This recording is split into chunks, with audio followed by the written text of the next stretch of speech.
విడువదు ఎన్నటికీ.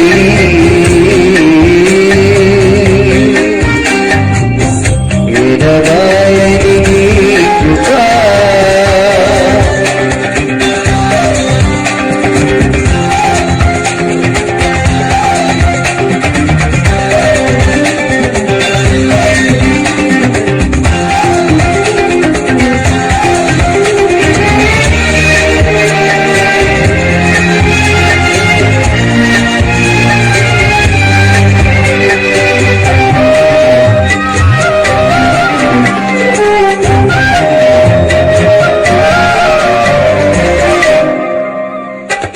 విశ్వాస పోరాటములో ఎదురాయే శోధనలు, లోకాశల కడిలో షడమితి విశ్వాసములో.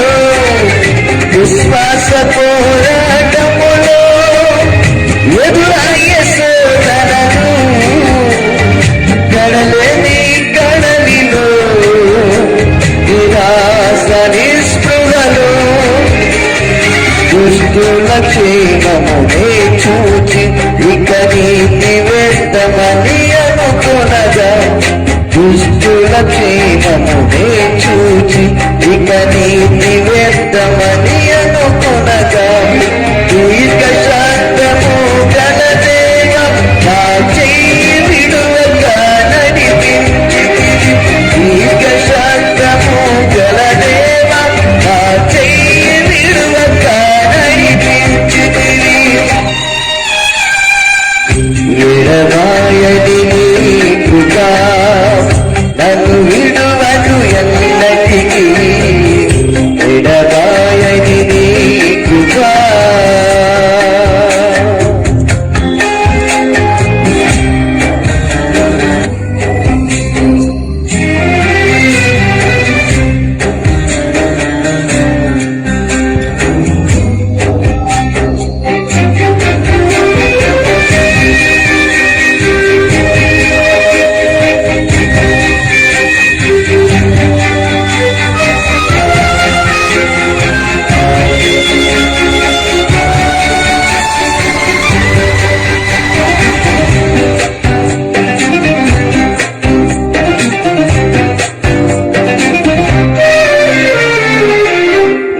సేవలు ఎదురైనా ఎన్నో సమస్యలలో నా బలమును చూచుకొని నిరాశ చెందితిని. నీ సేవలు ఎదురైనా ఎన్నో సమస్యలలో నా బలమును చూచుకొని నిరాశ చెందితిని. భారమైన ఈ సేవ ఇక చేయలేనని అనుకొనగా. భారమైన ఈ సేవను ఇక చేయలేనని అనుకొనగా. ప్రధాన యాజకుడా యేసు నీ అనుభవాలతో నడిపించితివి. ప్రధాన యాజకుడా యేసు నీ అనుభవాలతో నడిపించితివి. ఎడబాయని నీ కృప నన్ను విడువదు ఎన్నటికీ. ఎడబాయని నీ కృప నన్ను విడువదు ఎన్నటికీ. యేసయ్యా నీ ప్రేమానురాగం నన్ను కాయును అనుక్షణం. యేసయ్యా నీ ప్రేమానురాగం నన్ను కాయును అనుక్షణం. ఎడబాయని నీ కృప నన్ను విడువదు ఎన్నటికీ. ఎడబాయని నీ కృప.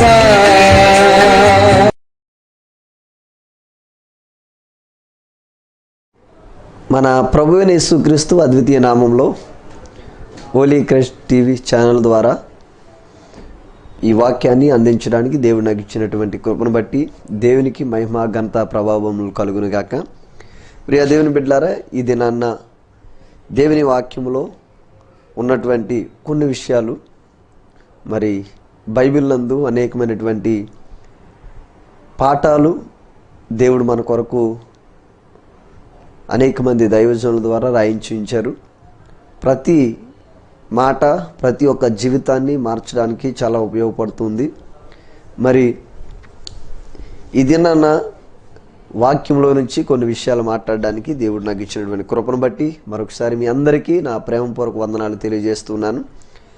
ఈ హోలీ క్రష్ టీవీ ఛానల్ ద్వారా ప్రతిదినము మీరు చూస్తున్నటువంటి ఈ ఆత్మీయ సందేశాలు, అలాగనే అనేక మంది దైవజనుల ద్వారా మీరు వింటున్నటువంటి ఈ ప్రసంగాలు మీ జీవితాన్ని మారుస్తున్నాయని, మీకు ఇంకా ఆత్మీయంగా ఉపయోగపడుతున్నాయని, మీ జీవితాన్ని దేవుని వాక్యం ద్వారా ఇంకా బలపరుస్తున్నాయని మేము మనస్ఫూర్తిగా నమ్ముతూ ఉన్నాం.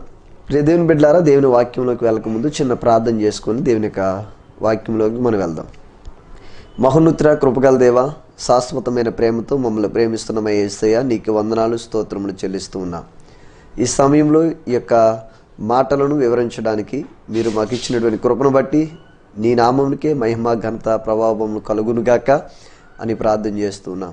దేవా, ఇక్కడ నిలబడింది మేమైనప్పటికీ మాలో నుండి మీరే మాట్లాడి అనేకులకు వారి యొక్క జీవితంలో ప్రతిరోజు ప్రతి పాఠాన్ని నీ కొరకు ఆత్మీయంగా బ్రతకడానికి నేర్చుకోవడానికి సహాయం చేయండి. Holy TV, holy crush TV channel ద్వారా అనేక మందిని మీరు బలపరిచి ఆశీర్వదించి అనేకులకు జీవాధారముగా ఈ వాక్యాన్ని మీరు ప్రకటించమని యేసుక్రీస్తు నామములో అడిగి వేడుకుంటున్నాం తండ్రి, ఆమేన్. ప్రియ దేవుని బిడ్డలారా, ఈ దినాన్న మీ మధ్యలోకి దేవుని వాక్యాన్ని ప్రకటించడానికి దేవుడు నాకు ఇచ్చినటువంటి మహాభాగ్యమును బట్టి మరొకసారి దేవునికి మహిమ చెల్లిస్తూ ఉన్నాను. ఈ దినాన్న పక్షిరాజులో ఉన్నటువంటి కొన్ని లక్షణాలు మీ మధ్యలో పంచుకోవడానికి దేవుడిచ్చిన కృపను బట్టి దేవునికి మహిమ చెల్లిస్తున్నాను. దేవుని బిడ్డలారా, పక్షిలో ఒక 7 లక్షణాలు, పక్షి ద్వారా మనం ఏ పాఠాన్ని నేర్చుకుంటున్నామో పక్షిలో ఉన్నటువంటి 7 లక్షణాలు ద్వారా మనము 7 పాఠాలు మనం నేర్చుకోవచ్చు. 7 పాఠాలు, సుమారుగా 7 పాఠాలు మనం నేర్చుకోవచ్చు. పక్షి జీవితం చాలా విలువైంది. పక్షులన్నిటిలో ఒక ఉన్నతమైనటువంటి జీవితాన్ని జీవించి పక్షుల అన్నిటికంటే పక్షిరాజుకు దేవుడు అత్యధికమైనటువంటి బలాన్ని ఇవ్వటం, పక్షిని ఒక ఉన్నతమైనటువంటి స్థితిలో అన్ని పక్షుల కంటే దేవుడు తయారు చేయడం ఒక అద్భుతంగా మనకు కనబడుతూ ఉంది. ఈ రోజున 7 లక్షణాలు మనం బైబిల్ ద్వారా, బైబిల్ ఆధారంగా బైబిల్లో ఉన్నటువంటి మాటల ద్వారా పక్షిలో ఉన్నటువంటి 7 లక్షణాలు మనం తెలుసుకుందాం. ఒక్కొక్క లక్షణం మనందరికీ చాలా ఉపయోగపడుతుంది. ఆ పక్షిని చూసి మనం నేర్చుకోవాల్సిన పాఠం చాలా ఉంది. నిజంగా చెప్పాలంటే పక్షి మొట్టమొదటిగా తన యొక్క నివాసం ఎక్కడ ఏర్పాటు చేసుకుంటుంది, ఆ నివాసము ఎంత ఉన్నతమైగా ఉంటుంది, ఆ నివాసం ద్వారా మనం ఏ పాఠాన్ని నేర్చుకుంటున్నామో మరి మనం చూద్దాం. మరి యోబు గ్రంథంలో మనం చూసినట్లయితే 29వ అధ్యాయము 27 నుంచి 30 వరకు ఈ పక్షిరాజు గురించి రాయబడింది. అక్కడ ఏమనంటే, పక్షిరాజుని ఆజ్ఞకు లోబడి ఆకాశపు వీధికెక్కిన తన గూడు ఎత్తైన చోటను కట్టుకునునా అనే మాట మనకు కనబడుతూ ఉంది. దేవుని బిడ్డలారా, నిజంగా చెప్పాలంటే పక్షిరాజు యొక్క నివాసం ఎక్కడంటే ఎత్తైన స్థలం. అది ఎత్తైన స్థలంలో తన గూడుని ఏర్పాటు చేసుకుంటుంది. అంతేకాదు దేవుని బిడ్డలారా, ఆకాశమంత ఎత్తులో తన గూడును ఏర్పాటు చేసుకుంటుంది. అది ఒక బండ సందులలో ఎత్తైన చోటను గూడు కడుతుంది. అక్కడి నుండి తన ఎరను వెదుగుతూ ఉంటుందట. ఎత్తైన స్థలంలో తన గూడును ఏర్పాటు చేసుకున్న అక్కడ నుండి తన ఎరను వెదకడం మనం చూస్తాం. అంతేకాదు 30వ వచనంలో మనం చూసినట్లయితే రాయబడింది ఏమనంటే, దాని పిల్లలు రక్తము పీల్చును, అత్తులైన వారు ఎక్కడ ఉందరో అక్కడనే అది యుండును అనే మాట మనకు కనబడుతుంది. దేవుని బిడ్డలారా, తన పిల్లలకి అది ఎగరటం నేర్పిస్తుంది అన్నట్లుగా, తన పిల్లలకి ఆహారాన్ని ఏర్పాటు చేస్తుంది అన్నట్లుగా ఈ వచనం మనకు చెప్తుంది. అక్కడ మనం 29వ వచనంలో చూస్తే, అక్కడ నుండి తన ఎరను వెదుకును, దాని కన్నులు దాని దూరము నుండి కనిపెట్టును అనే మాట కనపడుతుంది. దేవుని బిడ్డలారా, పక్షిరాజు యొక్క స్థలం ఎక్కడంటే ఎత్తైన స్థలం. అది ఎత్తైన స్థలంలో తన గూడుని ఏర్పాటు చేసుకుంటూ తన యొక్క పిల్లలకి ఎరను అక్కడి నుంచే చూస్తుందట, ఎత్తైన స్థలంలో నుంచి. ఈ రోజున నేను ఎందుకు ఈ యొక్క మాటను మరొకసారి నేను తెలియజేస్తూ ఉన్నానంటే, పక్షుల్లో ఉన్నటువంటి మొట్టమొదటి లక్షణం ఎత్తైన స్థలం. దేవుని బిడ్డలారా, మన దేవుడు ఆకాశం నుంచి నరులను కనులారా చూస్తున్నాను అని ఆయన చెప్తూ ఉన్నాడు. ఈ దేవుడు సర్వమానవాల్ని, భూమి మీద ఉన్న ప్రజలందరినీ ఎలాగైతే చూస్తున్నాడో, ఈ పక్షి ఎత్తైన స్థలంలో ఉన్నప్పటికీ కూడా తన కనుదృష్టి భూమిపై తేటగా కనపడుతుందని ఈ వాక్యం ద్వారా మనకు తెలుస్తుంది. రెండవ లక్షణం ఏంటంటే, పక్షిరాజు యొక్క దృష్టి. మనం 39వ అధ్యాయము ఆ యొక్క 29వ వచనంలో మరొకసారి చూస్తే చదువుకున్నాం మనం. అక్కడుండే తన ఎరను వెదుకును, దాని కన్నులు దానిని దూరం నుంచి కనిపెట్టును. చూసారండి, ఈ యొక్క పక్షిరాజు యొక్క నివాసం బండ సందుల్లో ఉంటుందని మొదటి విషయంలో నేర్చుకున్నాం. ఎత్తైన స్థలంలో ఉంటుందని మనం నేర్చుకున్నాం.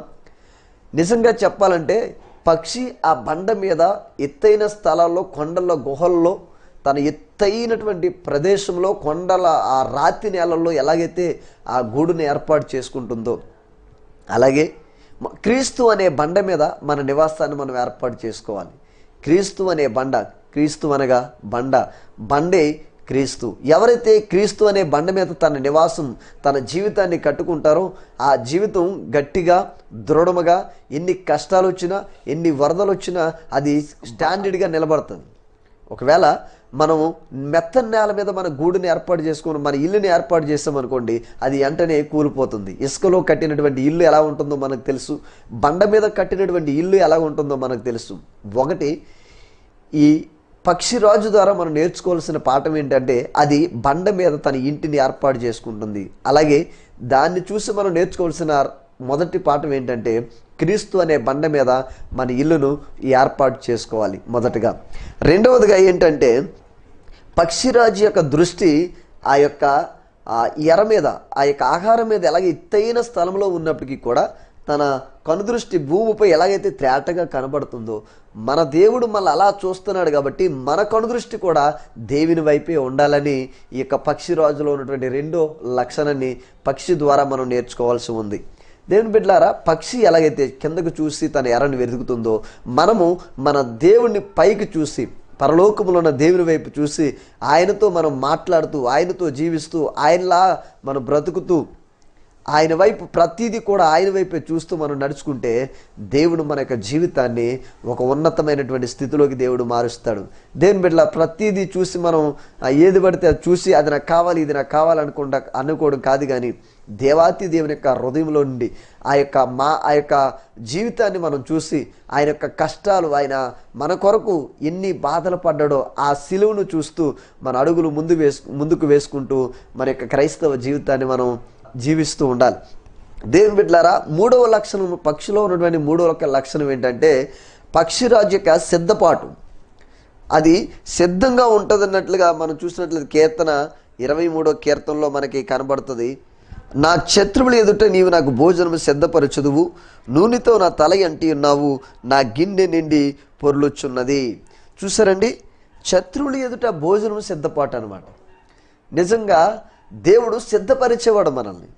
ఆ యొక్క పక్షి ఎలాగైతే తన బిడ్డలకు, తన యొక్క ఆ పిల్లలకి ఆహారాన్ని సిద్ధం చేసుకుంటుందో, ఆహారం కోసం సిద్ధంగా అది ఆ యొక్క ఎత్తైన స్థలం నుంచి సిద్ధంగా చూస్తూ ఉంటుందో, అదేవిధంగా మనం కూడా దేవుని యొక్క రాకడి కొరకు అతి త్వరలో ఆయన రాబోతున్నాడు. ఈ పరిస్థితులు, ఈ దినాలన్నీ మనం చూస్తుంటే చాలా భయంకరంగా ఉన్నాయి. ఏ దినాన్న దేవుడు వస్తాడనేది మనకు అర్థం కావట్లేని పరిస్థితి. అనేక మంది దైవజనులు బైబిల్లో చెప్తూ ఉంది, దేవుడు త్వరలో రాబోతున్నాడని చెప్తూ ఉంది. దేవుని బిడ్డలారా, అనేక మంది దైవజనులు దేవుడు త్వరలో రాబోతున్నాడు కాబట్టి మీరు సిద్ధంగా ఉండండి, ఇంకో మీరు మారు మనసు పొందండి, దేవుని కొరకు బ్రతకండి అని చెప్పి అనేక మంది దైవజనులు బోధిస్తూ ఉన్నారు. కాబట్టి పక్షి ఎలాగైతే సిద్ధముగా తన ఆహారం కొరకు ఎదురు చూస్తుందో, తన బిడ్డలకి పోషణ ఆధారం కోసం ఎలాగైతే చూస్తుందో, మనము కూడా దేవుని కొరకు రాబో దినాల్లో దేవుడు అతి త్వరలో రాబోతున్నాడని ఒక భక్తి కలిగి భయం కలిగి దేవుని కొరకు మనం సిద్ధము కలిగి ఉండాలని ఈ పక్షిరాజు 3వ పాఠాన్ని మనకు నేర్పిస్తున్నాడు. దేవుని బిడ్డలారా, 4వ పాఠం ఏంటంటే పక్షిరాజుకు ఉన్నటువంటి పవిత్రత. ప్రతి ఒక్కరూ పవిత్రమైనటువంటి జీవితాన్ని జీవించేవారిగా ఉండాలి. దేవుని బిడ్డలారా, మనం ఇంకా చూసినట్లయితే 93వ కీర్తన 5వ వచనం, నీ శాసనములు ఎన్నడను తప్పిపోవు, యెహోవా ఎన్నటెన్నటికి పరిశుద్ధతే నీ మందిరమునకు అనుకూలము. చూసారండి, పరిపూర్ణతే అనుకూలమంట. ఎన్నటెన్నటికని పరిపూర్ణత ఏమండి, పరిశుద్ధతే నీ ముందర మనకు అనుకూలమని, నీ మందిరమునకు పరిపూర్ణత అనుకూలమని అక్కడ మాట రాయబడింది. దేని బిడ్డలారా, పరిశుద్ధత కలిగి ప్రతి ఒక్కరు ఉండాలి. ఈ యొక్క పక్షిని మనం చూసినట్లయితే పక్షిరాజులో ఉన్నటువంటి పవిత్రమైనటువంటి లక్షణం ఏంటంటే, పక్షిరాజు తొందరపడి, నిజంగా చెప్పాలంటే పక్షి ఎత్తైన స్థలంలో ఉన్నప్పటికీ కూడా అది స్వచ్ఛమైనటువంటి ఆహారాన్ని తీసుకుంటుంది. పరిశుద్ధంగా శుభ్రంగా ఉన్నటువంటి ఆహారాన్ని తీసుకుంటుంది. అలాగే మనము కూడా మన హృదయంలో దేవునికి నివాసం మనం ఇవ్వాలి అని అనుకుంటే పరిశుద్ధత కలిగినటువంటి హృదయాన్ని ఆయన కొరకు మనం ఇచ్చేవారిగా ఉండాలి. మన హృదయం పరిశుద్ధంగా ఉంటేనే ఆయన నివాసం చేస్తాడు, కానీ మన హృదయం పరిశుద్ధంగా ఉండకపోతే ఆయన నివాసం చేయడు. కాబట్టి ప్రతి దినము మన మాటలో కానీ, చూపులో కానీ, తలంపులో కానీ, ఆలోచనలో కానీ పరిశుద్ధతనే మనం కోరుకోవాలి. ఆయన చెప్పినాడు కదా, ఆ కీర్తనలో మనం చూసినట్లయితే 93వ కీర్తన 5వ వచనంలో పరిశుద్ధతే మందిరమునకు అనుకూలమని రాయబడింది. దేవుని బిడ్డలారా, ప్రతి ఒక్క క్రైస్తవులు, ప్రతి ఒక్క దైవజనులు, క్రైస్తవ కుటుంబంగా ఉన్న ప్రతి ఒక్కరు కూడా ఈ పక్షిలో ఉన్నటువంటి పరిశుద్ధత, పవిత్రత ఎలాగైతే ఉందో మనము కూడా పవిత్రంగా ఉండేవారిగా ఎప్పటికప్పుడు మనం చూసుకునేవారిగా ఉండాలి. దేవుని బిడ్డలారా, 5వ లక్షణం ఏంటంటే పక్షిరాజు యొక్క పెంపకం. మనం చూసినట్లయితే ఆ యొక్క పరిశుద్ధ గ్రంథంలో ద్వితీయోపదేశ కాండంలో ఒక మాట మనకు కనబడుతుంది. 32వ అధ్యాయంలో అక్కడ 11, 12 వచనాల్లో ఒక మాట రాయబడింది. నేను పిల్లలు చూడండి, ద్వితీయోపదేశ కాండం 32వ అధ్యాయం 11, 12 వచనాల్లో ఇక్కడ ఒక మాట రాయబడింది. పక్షిరాజు తన గూడు రేపి తన పిల్లలపైన అల్లాడుచు రెక్కల చాపుకొని వాటిని కప్పుకొని తన రెక్కల మీద వాటిని మోయినట్లు యెహోవా వారిని నడిపించను అనే మాట రాయబడింది. దేవుని బిడ్డలారా, పక్షిరాజు యొక్క పెంపకం ఎలాగుందంటే, నిజంగా చెప్పాలంటే ఎత్తైన స్థలంలో తన గూడుని ఏర్పాటు చేసుకున్న టైంలో తన పిల్లలకి అక్కడి నుంచే అది ఎగరటం నేర్పిస్తుందట. ఆకాశంలో ఉన్నటువంటి ఆ యొక్క పిల్లల్ని, ఆ ఎత్తైన స్థలంలో ఉన్నటువంటి పిల్లల్ని తన గూడు తనే రేపుకున్నట్లు అవుతుంది. తన గూడుని రేపిన తర్వాత ఆ పిల్లలు కిందన పడిపోతున్న టైంలో అది నేరుగా వచ్చి బండకి గుద్దుకునే టైంలో అది ఏం చేస్తుందంటే బండకి ఆ పక్షికి మధ్య తన యొక్క భుజాన్ని పెట్టి ఆ యొక్క పక్షుల్ని మోస్తుందట. అది ఆ ఎత్తైన స్థలంలోనే తన పిల్లలకి ఎగరటం నేర్పిస్తుందట. నిజంగా చెప్పాలంటే ఈనాడు పిల్లలు, క్రైస్తవ పిల్లలు అనేక మంది ఉన్నారు.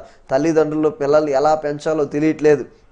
కానీ పక్షిని మనం చూసి ఏం నేర్చుకోవాలంటే, కష్టాల్లో ఎలా పిల్లలు ఎదుర్కోవాలి, ఎలా మంచిగా చదువుకోవాలి, ఎలా దేవుల్లో నడవాలో చక్కగా మన పిల్లల్ని నేర్పించే అవకాశం ఉన్నప్పటికీ కూడా వారిని మనం విడిచిపెడుతూ వారి దగ్గర మనం సరిగ్గా వారిని చూసుకోకపోవడం వల్ల వారు సరైన దారిలో నడవలేకపోతున్నారు. కానీ ఈ పక్షి ఏం చేస్తుందంటే ఆ పిల్లలకి ఎత్తైన స్థలంలో ఎగరటం నేర్పిస్తుంది.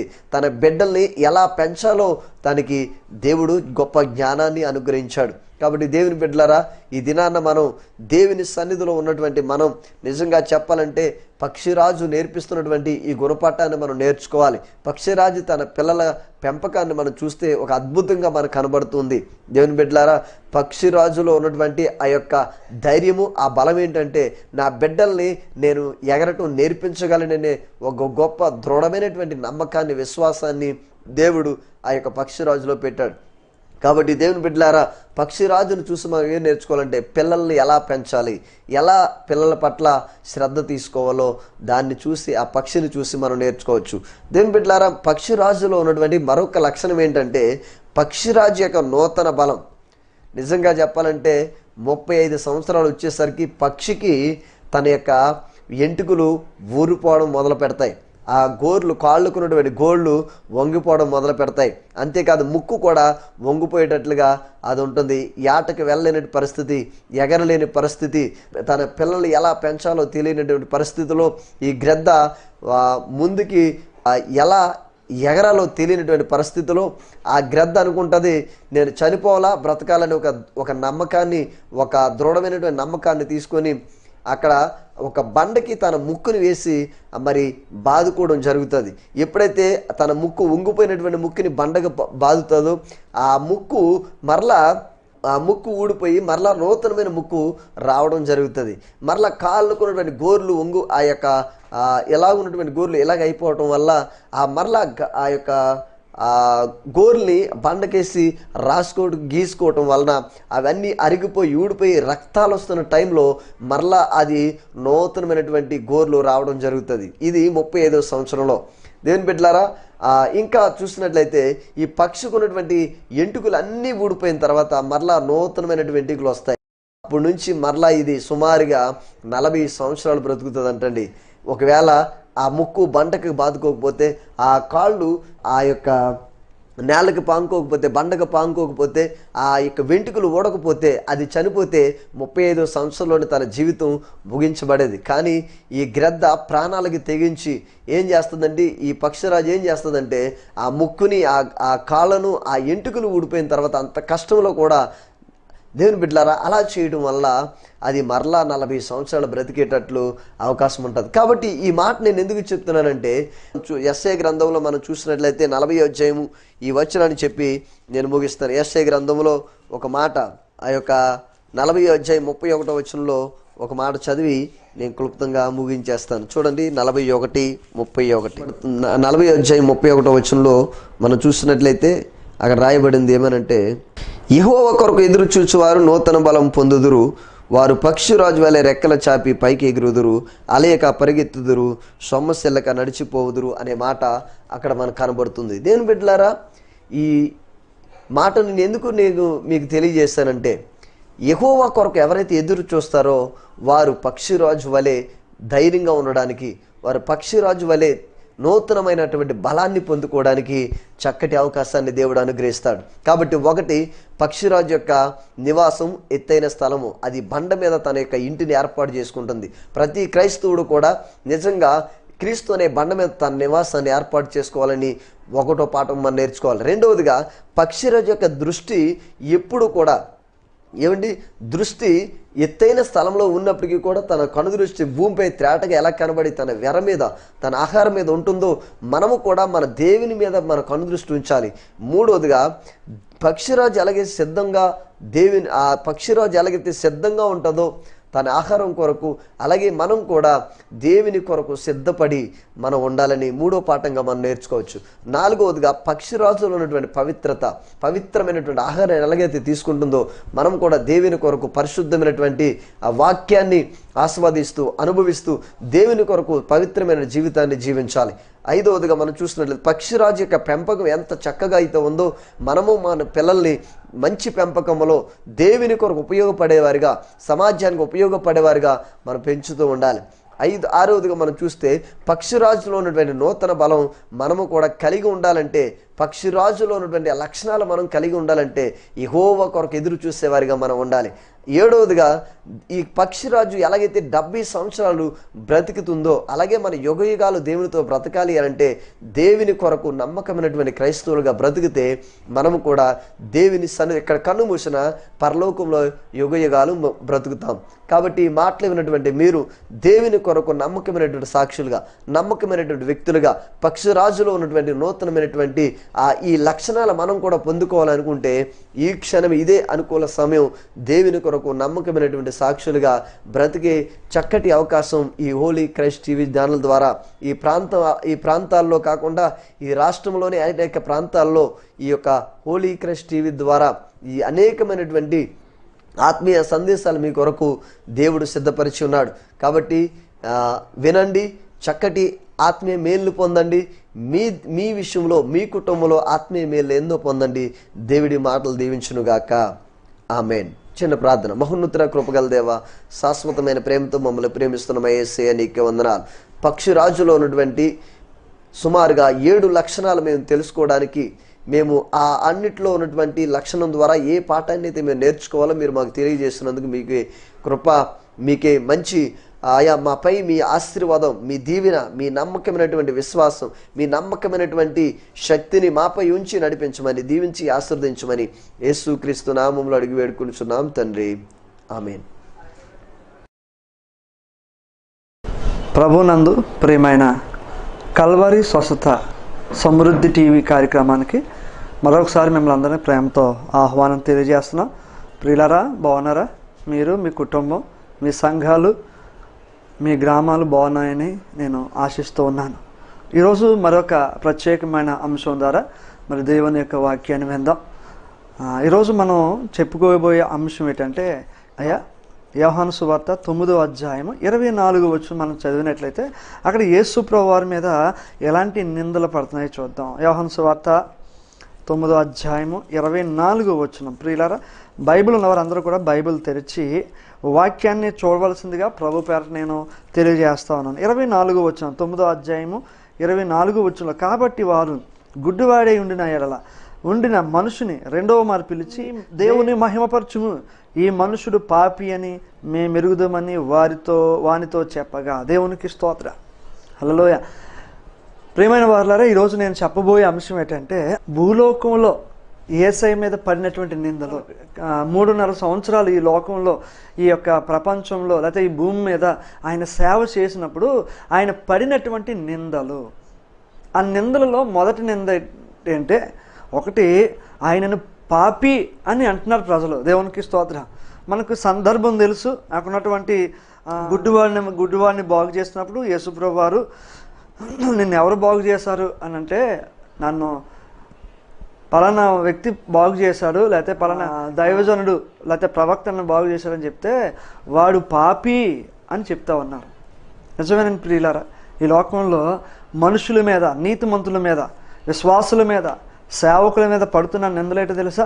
మీరు పాపులు. యేసయ్య ఈ పాపలోకంలో ఉన్నటువంటి పాపులందరి కొరకు యేసయ్య రక్తాన్ని కార్చడానికి వస్తే, ఆ రక్తం కార్చి ఆ రక్తం ద్వారా నిన్ను నన్ను శుద్ధులుగా మార్చినటువంటి ఈ యేసు ప్రభువుని ఏమంటున్నారు తెలుసా అండి? పరిసయ్యులు, నీవే పాపివి, ఆ పాపి అని అంటున్నారు. చూడండి, చాలామంది నీతిమంతులను నిందిస్తూ ఉంటారు, మంచివారిని నిందిస్తూ ఉంటారు. మనందరికీ ఒక సామెత ఉంది కదా, ఏంటి ఆ సామెత అంటే, కాయలున్న చెట్టు మీదే రాళ్ళు పడతాయి. అలాగే నీతిమంతుల మీద అపనిందలు, పరిశుద్ధుల మీద అపవిత్రమైన కార్యాలు ఏంటి వారు అంటకట్టుతూ ఉంటున్నారు ఈ లోకము. యేసయ్యను ఏమన్నారు కదా? వాడు పాపి, దేవుని మహిమపరచు, నిన్ను స్వస్థపరిచినవాడు ఒక పాపి అని అంటున్నారు. యేసయ్య పాపి అండి?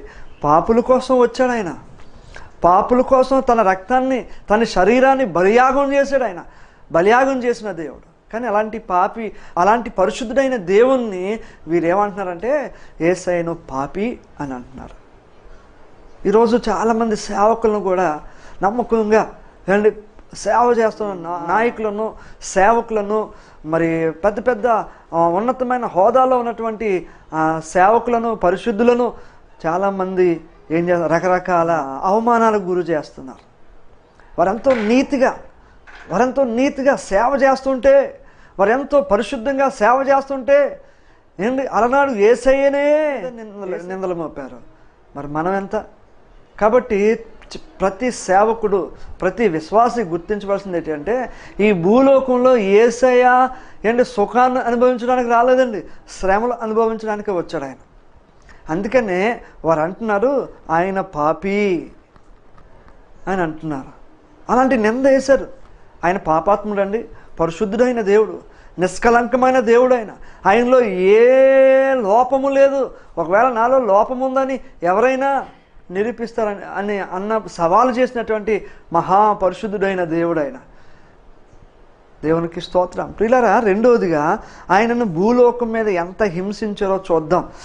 ఎన్ని అవమానాలకు గురి చేశారో, ఎన్ని నిందలకు గురి చేశారో. యేసయ్య పరిచర్యలో ఎన్నో నిందలు పడ్డాడు. ఓ సేవకుడా, నీ పరిచర్యలో నిందలు పడుతున్నావేమో, అవమానాలు పడుతున్నావేమో, దోషణలకు గురవుతున్నావేమో, లేనిపోనివి నీ మీద అంటగడుతున్నారేమో. ఓ సంఘమా, జాగ్రత్త సుమా. నీ విశ్వాసం ఎలా ఉంది? దైవ సేవకుడా, నీ పరిచర్య ఎలా ఉంది అనుకుంటున్నావా? ఎందుకు ఈ సేవ అనుకుంటున్నావా? ఎందుకు ఈ పరిచర్య అనుకుంటున్నావా? ఎందుకు ఈ యొక్క ఎంత వాక్యం చెప్పినా సంఘం రావడం లేదు అనుకుంటున్నావా? జాగ్రత్త. యేసు ప్రభు మీదే నిందలు పడ్డాయి, మన మీద అంతండి నిందలు పడ్డానికి. మనం మట్టివారు, మనుషులం. మన చుట్టూ ఉన్నటువంటి వారు సామాన్యమైన ప్రజలు కాదు, మనం పరిశీలించే ప్రజల్లో. చూద్దాం రెండవదిగా మత్తయి సువార్త 27వ అధ్యాయం. దేవునికి స్తోత్రం. మత్తయి సువార్త 27వ అధ్యాయము 63వ వచనంలో మనం చూసినట్లయితే, మత్తయి సువార్త 27వ అధ్యాయం 63వ వచనంలో అక్కడ మనం చూసినట్లయితే, ప్రియులారా, అందుకు ప్రధాన యాజకుడు ఆయనను చూచి, నీవు దేవుని కుమారుడు అయిన క్రీస్తు అయితే ఈ మాట మాతో చెప్పుమని జీవం గల దేవుడు తోడని నీకు ఆనబెడుచున్నాను. అందుకు యేసు, నీవన్నట్టే ఇది మొదలుకొని మనుష్య కుమారుడు ప్రధాన యాజకుడు లేచి, నీవు ఉత్తరమేమి చెప్ప, వీడు నీ మీద పలుకుచున్న సాక్ష్యము ఏమని అడిగా. యేసు ఊరకుండెను. దేవునికి స్తోత్రం. అక్కడ మనం చూసినట్లయితే యేసు ప్రభు వారిని వంచకుడు అని తిడతా ఉన్నారు. ఆయన ఎవరిని వంచాడండి? ఎవరిని మోసం చేశాడు భూమి మీద? స్వస్థతలు చేయడం వంచన? చనిపోయిన వారిని లేపడం వంచన? 38 సంవత్సరాల నుండి బెతెస్దా కోనేరు దగ్గర పడి ఉన్నటువంటి వారిని స్వస్థపరచడం వంచన? ఎవరిని మోసం చేశాడు? ఈరోజు చాలామంది సేవకులు ఉన్నారు, సంఘాలు లేకుండా, సంఘాలు కూడగట్టకుండా, సంఘాల్లో పని చేయకుండా వంచనతో బతుకుతున్నారు. నీ గురించే కదా నా నామం అవమానపరచబడుతుంది, నీ నిమిత్తమే కదా నా నామము అవమానపరచబడుతుందని దేవుడు చెప్తా ఉన్నారు. సేవకుడా జాగ్రత్త, ఆయనను వంచకుడు అని అంటూ ఉన్నారు ఆ యొక్క మాటలు. అందుకు ప్రధాన ఆయన చూసి, నీవు దేవుని కుమారుడు అయితే ఇక్కడ చూసినట్టయితే ఆ వంచకుడు ఏమంటున్నారండి? ఆ వంచకుడు ఇలాగా, నువ్వు ఎందుకు నోరు తెరవు, నేను ఎందుకు కొట్టినా, నీ మీద అబద్ధ సాక్ష్యాలు చెప్పినా నువ్వెందుకు నోరు తెరవడం లేదు అని యేసు ప్రభు వారిని దూషిస్తున్నారు. చాలామంది సేవకులు బైబిల్ పట్టుకొని, బైబిల్ ఆధారం చేసుకొని మోసాలు చేస్తూ ఉన్నారు. భక్తి లేదు, భుక్తి కొరకు. జాగ్రత్త సుమా. యేసయ్య ఈ లోకంలో అనేకమైన నిందలు అనుభవించాడు. ప్రియమైన వారులారా, నాకు తెలిసినటువంటి దైవజన్, మనందరికీ తెలిసిన దైవజన్ యేసన్న గారు, భక్తుడైన యేసన్న గారు మరి పరమలకు చేరారు. ఆయన సేవ ప్రారంభంలో ఓ ప్రాంతంలో సేవ చేస్తుంటే, 100 మంది సంఘం ఉండేవారట. ఆ 100 మంది సంఘము కొన్ని దినాలు అలా సేవ జరుగుతూ ఉంది. ఒకరోజు ఆ దైవ సేవకుడు ఆదివారం ఆరాధనలో ఉంటే, ఆయన సపరేట్గా ఉంటుంటున్నటువంటి గదిలో, మందిరానికి ఆనుకున్నటువంటి గదిలో మల్లెపూలు, చాప పరిచి ఉంది, చాప మీద మల్లెపూలు ఇవన్నీ గాజు ముక్కలు కనిపించాయి. సంఘ పెద్దలు ఒకసారి తలుపు తీసి ఏంటని చూస్తే ఇవన్నీ కనపడ్డాయి. వెంటనే యేసన్న గారి మీద నిందలు వేయడం మొదలుపెట్టారు. యేసన్న, ఇంత మంచి సేవకుడు అనుకున్నాను, నువ్వేమో పెళ్లి చేసుకోనన్నావు, పెళ్లి చేసుకోకుండా సేవ చేస్తున్నావు, అందుకే చెప్పాం పెళ్లి చేసుకో అని ఈ సంఘ పెద్దలందరూ కూడా ఆయనను తొలనాడుతున్నారు, దూషిస్తున్నారు. ఎందుకంటే కళ్ళ ముందు కనబడింది. ఇలాగా జరిగిన 1 సంవత్సరం తర్వాత ఆ చర్చిలో ఉన్నటువంటి ఒక సహోదరి బాలింతరాలు 1 సంవత్సరం అత్తారింటికి వెళ్ళిపోయింది, మళ్ళీ అమ్మగారింటికి వచ్చింది. ఆమె అందరూ మందిరానికి వచ్చింది, సంవత్సరంన్నర తర్వాత వచ్చింది. చూస్తే 100 మంది ఉండవలసిన విశ్వాసులు 50 మందే ఉన్నారు. ఏంటమ్మా 100 మంది విశ్వాసులు ఉండాలి కదా, 50 మందే ఉన్నారంటే ఏమైందంటే, అప్పుడు తల్లి చెప్పింది, ఇలా జరిగిందమ్మా, మన యేసన్న గారి మీద నిందలు పడ్డాయి. మరి ఆ గదిలో ఒక మూలన చాప మీద మల్లెపూలు, గాజు ముక్కలు కనిపించాయి.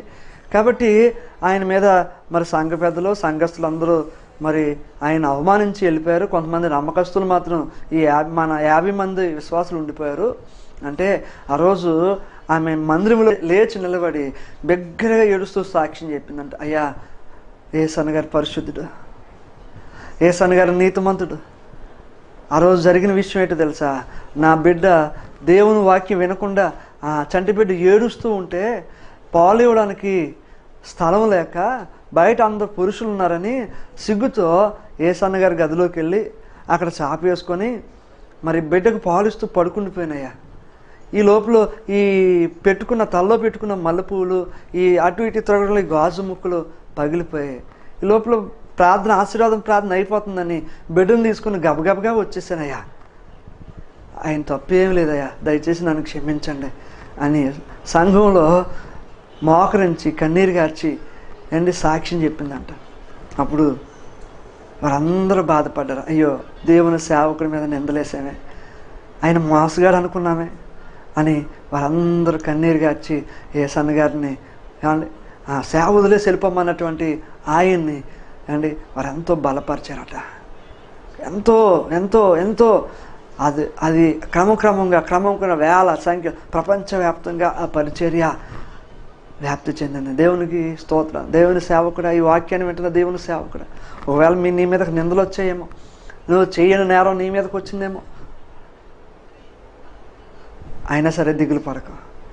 నీ మీద దేవుని యొక్క వెలుగు నీ మీద ఉంది. ఎందుకంటే అలాంటి అవమానం దేవుడు నీ మీదకి రానికుండా ఉంటాడు. వారు ఒట్టిగానే మనల్ని వంచకులు, మోసగాళ్ళు అని అంటుంటారు. అయినా సరే నువ్వు దిగులు. నా సేవ జీవితంలో, నేను సేవ ప్రారంభంలో నా జీవితంలో అనేకమైన సంఘటనలు జరిగాయి. దేవుడు దాన్ని కొద్ది కొద్దిగా దాన్ని తొలగించాడు. దేవుడి దినాన్ని ఒక మంచి సేవకుడిగా, అనేక మందికి ఆశీర్వాదంగా దేవుడు నన్ను మార్చాడు. చెప్తున్నాను ప్రియులారా, యేసయ్య పరిచర్యలో ఎన్ని నిందలు అనుకున్నారు, చాలా నిందలు అనుభవించారు. చూద్దామండి, లూకా సువార్త 7వ అధ్యాయం 34వ వచనం. లూకా సువార్త 7వ అధ్యాయం 34వ వచనంలో అక్కడ అంటున్నారు, అయ్యా మనుష్య కుమారుడు తినుచు త్రాగుచు వచ్చాను గనుక మీరు ఇదిగో వీడు తిండిపోతూ మద్యపానీయు, సుంకరులను, పాపులకును స్నేహితుడని చెప్పుచున్నారు. దేవునికి స్తోత్రం. ఏమంటున్నారంటే యేసుప్రభు వారు తిండిపోతు అని పేరు పెట్టారు. ఎప్పుడు చూసినా తింటున్నాడు, ఎప్పుడు చూసినా తాగుతున్నాడు, ఎప్పుడు చూసినా చెడ్డ స్నేహితులతో తిరుగుతున్నాడు, సొంకరులతో, పాపులతో తిరుగుతున్నాడు. కాబట్టి ఇతను తిండిపోతూ, త్రాగుబోతూ, మంచి స్నేహితులతో తిరగడం లేదు అని యేసయ్యను రకరకాలుగా మాట్లాడుతూ ఉన్నారు. నిజమే, కొంతమంది సేవకులు ఉంటారు, అదే పనిగా సేవ అని చెప్పేసి విశ్వాసులు ఇంటికి వెళ్ళి తింటూ ఉంటారు. మా సేవకుడండి ఇలాగండి, మా సేవకుడండి అలాగండి. ఎందుకు? దేవుడు నీకు నమ్మకంగా ఇచ్చిన సేవను నమ్మకంగా చేయి. ఆకాశవాకలను చూడండి, ఆకాశ పక్షులను చూడండి, అవి విత్తవు, కోయవు, గరిసెల్లో కూర్చుకోవు, వాటికంటే మీరు శ్రేష్టమైన వారు కారా? దేవునికి స్తోత్రం. ఈరోజు చాలామంది భుక్తి కోసమే పరిచర్య చేస్తున్నారు, భుక్తి కోసమే భక్తి చేస్తూ ఉన్నారు. ఎక్కడ తిండి తిండి తిండి తిండి తిండి. ప్రజలు ఏమంటున్నారు, ఏం చూస్తున్నారో అని గ్రహించడం లేదు ప్రియులారా. జాగ్రత్త సుమా. ఇదేదో నేను చాలామంది ఇక్కడ లైవ్ను చూస్తున్నారు, లేకపోతే ఈ టీవీ ప్రోగ్రాం చూస్తున్నటువంటి విశ్వాసులారా, దేవుని సేవకులారా, ఒకసారి మీ మీదకి ఎలాంటి నిందలు వచ్చాయేమో. యేసుప్రభు మీదకి 32 సంవత్సరాలు 33.5 సంవత్సరాలు ఈ భూలోకంలో సేవ చేసిన యేసయ్య మీదే ఎలాంటి నిందలు వస్తే, మరి నీ మీద ఎలాంటి నిందలు వస్తాయో ఒకసారి చూస్తావు.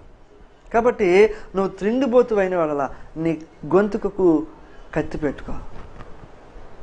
నువ్వు తినడం చూస్తారు, నువ్వు లేవడం చూస్తారు, నువ్వు పడుకోవడం చూస్తారు, నువ్వు నడవడం చూస్తారు, నువ్వు వెళ్ళడం చూస్తారు, రావడం చూస్తారు. ప్రజలు విశ్వాసిగా ఉన్నా, దేవుని సేవకునిగా ఉన్నా ప్రజల్ని మనం కనిపెడుతున్నారు. అందుకే అంటున్నారు అక్కడ, ఏమన్నారా, ఇతను తినొచ్చు, త్రాగుచ్చు, అండ్ పాపులతోనూ సొంకులతోనూ తిరుగుతున్నారు. నువ్వు ఎవరితో తిరుగుతున్నావు? దేవుని సేవకుడా. నువ్వు ఎవరితో స్నేహం చేస్తున్నావు? నీ స్నేహాలు ఎలాగున్నాయి? ఈరోజు చాలామంది యవనస్తులు తల్లి మాట వినకుండా, తండ్రి మాట వినకుండా వారి యొక్క యవన జీవితాన్ని పాడు చేసుకుంటున్నారు. జాగ్రత్త సున్నా. ఈరోజు చాలామంది యవనస్తులకి పెళ్ళిళ్ళు కావడం లేదు. ఈరోజు చాలామంది యవన బిడ్డలకి, స్త్రీలకి వివాహం కావడం లేదంటే, పలానా అమ్మాయి ఎలాగండి, ఎప్పుడు ఎవరు చూసినా వాళ్ళతో వీళ్ళతో తిరుగుతూ ఉంటుంది. పలానా అమ్మాయి ఎలాగండి, ఇదండి, పలానా అబ్బాయి ఎలాగండి. చెడు స్నేహాలు. యేసయ్య మీద నిందలు పడ్డాయి. నువ్వెంత, నేనెంత? జాగ్రత్త సుమ్మ. విశ్వాసిగా నీ నడవడిక ఎలాగుంది, నీ ప్రవర్తన ఎలాగుంది, నీ యొక్క విశ్వాస జీవితం ఎలాగుంది, నీ ఆత్మీయ జీవితం ఎలాగుంది, నీ లోకానుసారమైన జీవితం ఎలాగుంది, ఒకసారి పరిశీలన చేసుకోవాలి. నిందలు పడ్డం తర్వాత అవి తుడిచిపెట్టుకోవడం చాలా కష్టం. చెడ్డ ఎప్పుడు కూడా బేగా ప్రాకిపోద్ది. నెమ్మది, నీతి నిలకడగా నిలుస్తూ ఉంటుంది. అది కుందేలు, తాబేలు పోటీ చేసుకున్నాయట ఎవరు ముందు వెళ్తారని. వెళ్తే తాబేలు గెలిచింది, కుందేలు ఓడిపోయింది. అది నీతి కథ మనకు తెలుసు. ఎందుకో తెలుసా? నిజం ఎప్పుడు కూడా నిలకడగానే ఉంటుంది. అబద్ధము, చెడ్డ వార్త ఇప్పుడు త్వరగానే అంటే విలేకరులకు కూడా అందలేనటువంటి ఒకవేళ ఏదైనా వార్త జరిగితే విలేకరులకి త్వరగా అందదు. కానీ ఈ చెడ్డ వార్త మన మీద పడి నింద ఒక్క చెవిలో పడిందంటే ఒక్క రోజులోనే మొత్తం ఊరంతా స్ప్రెడ్ అయిపోద్ది. జాగ్రత్త సుమా. నిందలు, యేసుప్రభు పడినటువంటి నిందలు ఒకవేళ నీ మీద పడుతున్నాయేమో, నీ సేవా జీవితంలో పడుతున్నాయేమో, పరిశీలన చేసుకో ప్రియులారా. ఇంకా చూద్దాం. ఆయన ఏమంటున్నారంటే యోహాను సువార్త 8వ అధ్యాయము 48వ వచనంలో అంటున్నాడు, అందుకు యూదులు, నీవు సమరయుడువను దెయ్యము పట్టినవాడును అని మేము చెప్పు మాట సరియే కదా అని ఆయనతో చెప్పగా. సమరయుడు, ఈ సమరయుడు అనే మాట డిక్షనరీలో మనం ఒకసారి నేను చూసినప్పుడు అది మన తెలుగు పదంలో చాలా పచ్చి బూతని మాట అండి. అది సమరయుడు, మన సమరయ స్త్రీ తెలుసు కదా, దాన్ని అంటే ఆ మాట అంటే నువ్వు సమరయుడవు. ఈ డిక్షనరీలో నేను చూసినప్పుడు ఒక పచ్చి బూతులా కనిపించింది. అది చాలా అంటే అలాంటి మాటలు కూడా యేసుప్రభు అన్నారండి.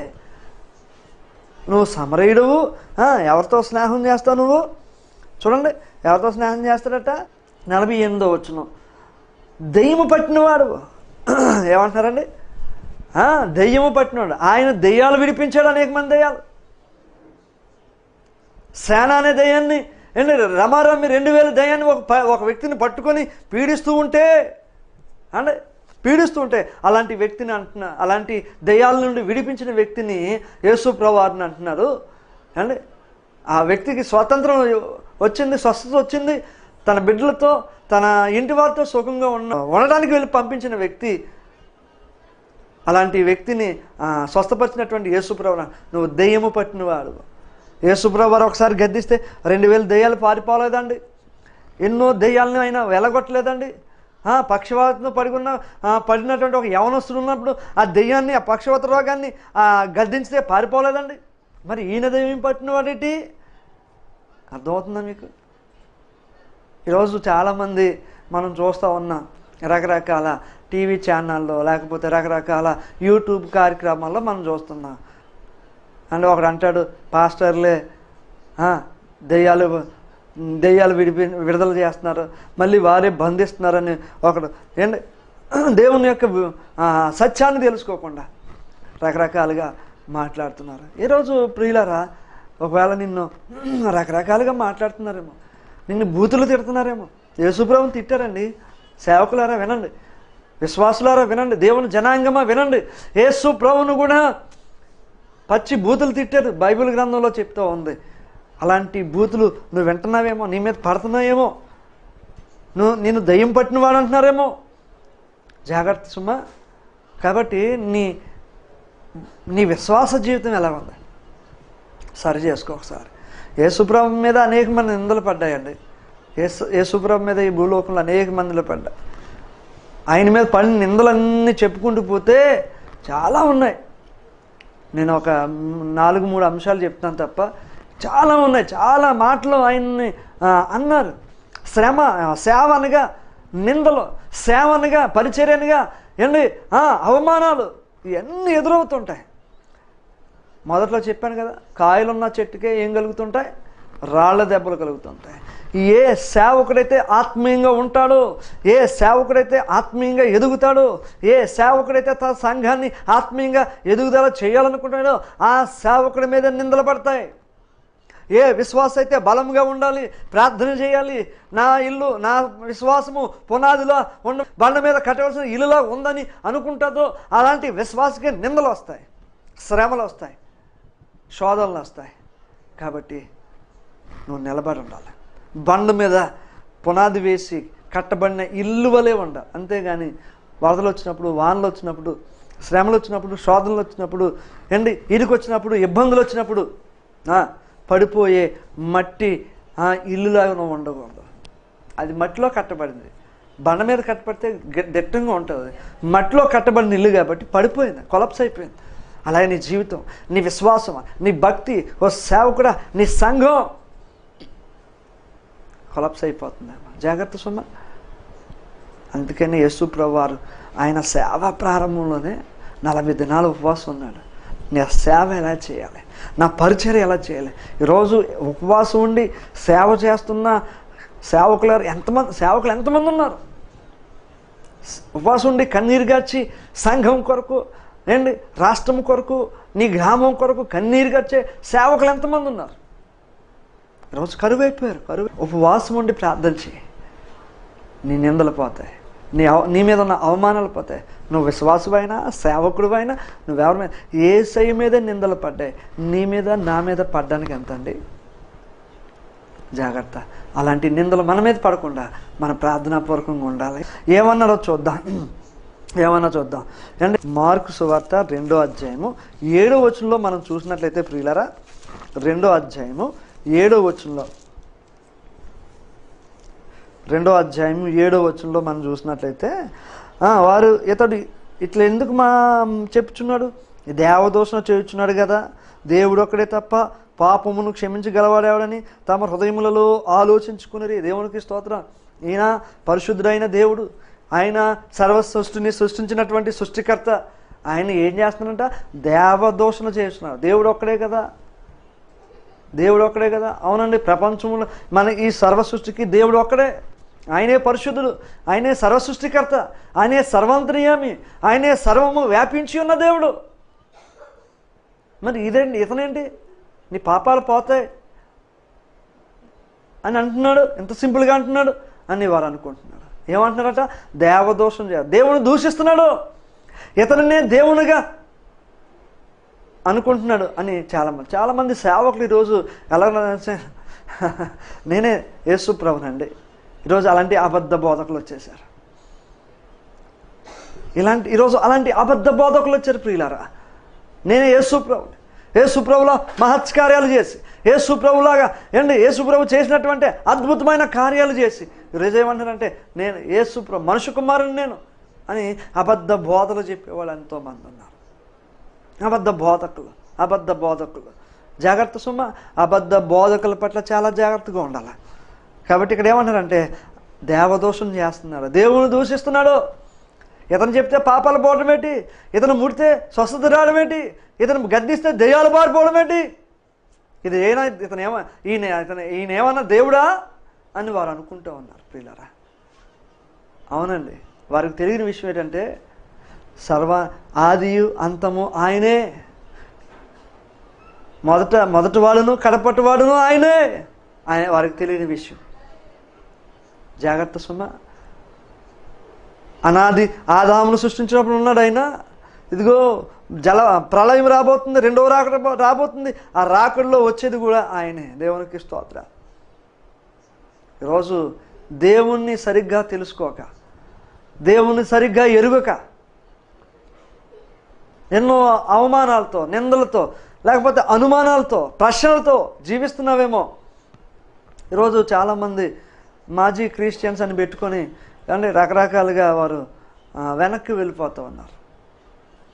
నువ్వు నిజంగా క్రైస్తవుడు అయితే, క్రీస్తుని నమ్మినవాడు అయితే నాతో మాట్లాడు ప్రభువా అని ఒక్కసారి అడుగు, ఆయన నీతో మాట్లాడతాడు. ఏదో కాలక్షేపానికి బైబిల్ చదివి, ఏదో కాలక్షేపానికి గుడికొచ్చి, కాలక్షేపానికి సెల్ ఫోన్ చూసుకుంటూ ఏదో అద్భుతం జరుగుతుందని ఆశ్చర్యకరంగా వచ్చి మళ్ళీ జరిగిపోయిన తర్వాత వెళ్ళిపోయినట్టు కాదండి. ఒక సేవకుడు ఉన్నాడు. ఆ సేవకుడి దగ్గరికి ఒక యవనస్తుడు వచ్చాడట. యవనస్తుడు వచ్చి, అయ్యా నేను దేవుని పరిచర్య చేస్తాను, మీరు వారం అంతా ఖాళీగా ఉంటున్నారు కదా, నేను బండి మీద సువార్తకు తీసుకెళ్తున్నాను అని అతను అడుగుతున్నాడట. పాస్టర్ గారు అంట, నిన్న ఆదివారం కదా వాక్యం చెప్పాం, ఈరోజు సోమవారం రెస్ట్ తీసుకుందాం. అబ్బాయి రెస్ట్ కదండి, ఏదో గ్రామానికి వెళ్దాం, ఏదో గ్రామానికి వెళ్ళి అక్కడ దేవుని వాక్యాన్ని చెప్దాం అని ఆయనను రెస్ట్ తీసుకుని వచ్చేవాడు కదా. అలాగా కొన్ని 2-3 సంవత్సరాలు పోయిన తర్వాత ఆయన కనిపించడం మానేశాడట. ఈ యవనస్తుడు కనిపించడం మానేశాడట. ఏంటి కనపడతలేదని ఒకసారి అయ్యగారు సెంటర్లోకి వెళ్తే సెంటర్లో ఈ యవనస్తుడు ఏం చేస్తున్నాడు తెలుసా? సిగరెట్ కాలుస్తుండట. ఏంటి పరిచర్య అంటే ఎంతో నమ్మకంగా చేశాడు, ఖాళీగా ఉండకూడదన్నాడు, నన్ను గాబరా పెట్టాడు. ఎంత నమ్మకంగా పరిచర్య చేసిన వ్యక్తి ఈరోజు నడి రోడ్డు మీద 4 జంక్షన్ రోడ్లు నిలబడి సిగరెట్ తాగుతున్నట్టని నేను దగ్గరికి వెళ్ళి నువ్వేనా అంటే అవును నేనే. ఏమైంది? సేవ అన్నావు, మందిరం అన్నావు, విశ్వాసులు అన్నావు, అవిశ్రాంతిగా పని చేయాలని చెప్పు. ఈరోజు ఏంటి నువ్వు చేసే పని ఏంటంటే అయ్యా నేను అనుకున్న పని అయిపోయింది కాబట్టి ఇంక నాకు సేవ అక్కర్లేదు, నాకు ఇంకా పరిచయం అక్కర్లేదు. ఏంటి ఏం జరిగింది చెప్పు అంటే అయ్యా నీ దగ్గరికి వచ్చేటప్పటికి, నీకు శిష్యుడిగా జాయిన్ అయ్యేటప్పటికి నేను ఒక వ్యక్తిని మర్డర్ చేశాను, నన్ను కేసు పెట్టారు, జైల్లో పెట్టారు, ఏదో కింద మీద పడి బెయిల్ తెచ్చుకున్నాను. అయితే ఆ బెయిల్ కొట్టేయడానికి నేను దేవుని సేవకుడిగా వేషం వేశాను. ఎంత దుఃఖకరం తెలుసా అండి, ఎంత వేదనకరం. ఆ దాసుడు ఆ నడి రోడ్డు మీద ఏడ్చాడండి. ఇలాంటి వాడితోనా నేను పరిచయం చేశాను, ఇలాంటి వాడితోనా నేను సువార్త చేశాను. ఈరోజు చాలామంది ఏదో అద్భుతాన్ని పొందుకోవడానికి దేవుని దగ్గరికి వస్తున్నారు, ఏదో ఆశ్చర్యకార్యం పొందుకోవడానికి దేవుని దగ్గరికి వస్తున్నారు, ఏదో పొందుకుందామని వస్తున్నారు. పూర్తిగా వారు నమ్ముకోవడం లేదు ప్రియులారా. అలాంటి శ్రమలు నీ మీదకి వస్తున్నాయేమో, అలాంటి కష్టాలు నీ మీదకి వస్తున్నాయేమో. జాగ్రత్త. ఒకవేళ అనేకమైన నిందలు, యేసుప్రభువు వారి మీద పడినటువంటి నిందలు నీ మీదకి వస్తున్నాయేమో. అలాంటి నిందలు నీ మీదకి వస్తున్నప్పుడు అంటే నీ మీద దేవుని దాసుడిగా నువ్వు ఉపవాసం ఉండి కన్నీరు గార్చి విశ్వాసిగా మరి నువ్వు సిద్ధపడి ప్రార్థన చేస్తే ఎలాంటి నిందలైనా సరే నీ మించి తొలగిపోతాయి. ప్రార్థన చేసుకుందాం ప్రియులారా, ప్రార్థన చేసుకుందాం. ప్రభు అయిన యేసుక్రీస్తు నీ పాపం కోసం, నీ పాపం శాపం కోసం, రుగ్మత కోసం 2000 సంవత్సరాల క్రితము ఆ కల్వరి కొండ మీద భూమికి ఆకాశానికి మధ్య వేలాడుతూ నీ కొరకు రక్తం కార్చాడు. ఇదిగో ఆయన చేతులు చాచి పిలుస్తున్నాడు. ప్రయాసపడి భారం మోస్తున్నటువంటి సమస్తమైన జనులారా నా దగ్గరికి రండి, నేను మీకు విశ్రాంతిని కలిగజేస్తున్నాను. ఈరోజు వేదంతో ఉన్నావా, దుఃఖంతో ఉన్నావా, అవమానాలతో ఉన్నావా, నిందలతో ఉన్నావా, శ్రమలతో ఉన్నావా, యవనస్తురాలువా, వృద్ధుడువా, చిన్నపిల్లవాడువా, నువ్వెవరైనా సరే ఇదిగో నీ కొరకు నేను ప్రార్థన చేస్తాను. దేవుడు నిన్ను విడిపిస్తాడు. ఈ యొక్క కార్యక్రమాన్ని చూస్తున్న నీవు దేవుని దగ్గరికి రా, దేవుని దగ్గర మోకరించు. అప్పులతో ఉన్నావా, వ్యాధులతో ఉన్నావా, సమస్యలతో ఉన్నా ఇక దేవుడు నిన్ను స్వస్థపరుస్తాడు. ప్రార్థన చేద్దాం. దేవుడి కొద్ది మాటలు దీవించి ఆస్వాదించును గాక. ప్రేమగల తండ్రి, దయగల తండ్రి, నిఘనమైన శ్రేష్టమైన నామానికి లెక్కలే ఉన్నా కలవరి స్వస్థత సమృద్ధి అనే టీవీ కార్యక్రమం ద్వారా ఈరోజు అయ్యా మీ మీద పడిన నిందలు, ఎలాంటి నిందలు పడ్డాయో మేము విన్నాం. అవును ప్రభా, ఈ భూలోకంలో 3.5 సంవత్సరాలు మీరు పరిచయం చేసాడు, అనేక మంది నిందలు పడ్డాయి కదా ప్రభా. మేము కూడా విశ్వాసులుగా మారినప్పుడు, సేవకులుగా మారినప్పుడు, ఇగో జీవిస్తున్నప్పుడు మా మీద అనేక మంది నిందలు పడుతున్నాయి. నువ్వెంతో ఓర్చుకున్నావు, ఎంతో సహించావు. అలాంటి సహించే మనసును, అలాంటి సహించే హృదయాన్ని మాకు ఇవ్వండి ప్రభా. మాలో ఉన్న పాపాన్ని, శాపాన్ని తొలగించండి ప్రభా. యేసయ్య కొందనాలు, నీ ఆత్మతో నింపండి. మా మీద ఉన్న అవమానాలు తొలగించండి, మా మీద ఉన్న నిందలు తొలగించండి, మా మీద ఉన్నటువంటి అప్పులు తొలగించండి అయ్యా. మా మీద ఉన్న పాపాన్ని, శాపాన్ని నీ రక్తంతో కడగండి అయ్యా. నీ కొందనాలు, ఘనత, మహిమ ప్రభావాలు మీరు పొందుకోమని నజరేయుడైన యేసయ్య నామములో అడుగుచున్నాము తండ్రి. ఆమేన్, ఆమేన్, ఆమేన్. పరమ తండ్రి అయిన దేవుని ప్రేమ, కుమారుడైన యేసుక్రీస్తు కృప, పరిశుద్ధాత్మ అన్యోన్య సహవాసం ఇప్పుడు మనకును ఎల్లప్పుడూ ఈ కల్వరి స్వస్థత సమృద్ధి కార్యక్రమాన్ని చూస్తున్న సర్వ జనాంగానికి, సేవకులకును, సార్వత్రిక సంఘానికి, హోలీ క్రైస్ట్ టీవీ ఛానల్ కుటుంబానికి సదాకాలం తోడైంది నడిపించునుగాక. ఆమేన్, ఆమేన్, ఆమేన్. అయ్యా వందనాలు.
Thank you.